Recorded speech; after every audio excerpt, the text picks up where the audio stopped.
kalmak istemiyorsun burada. Hadi git. Hadi git. Hadi yeter be kadın yeter.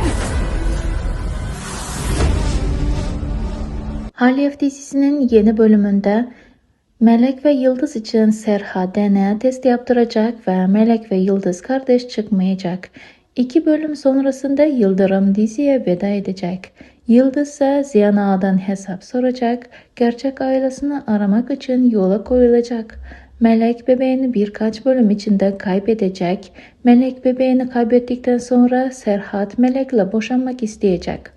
Sezon içinde Serhat ve Yıldız düğünü olacak. Melek de senaryoda bir değişiklik olmazsa 3 bölüm sonrasında diziye veda edecek. Yusuf ve Hatice düğünü bayramdan sonra olacak. Diziye yepyeni karakterler dahil olacak. Peki arkadaşlar, sizler yeni bölümlerden neler bekliyorsunuz?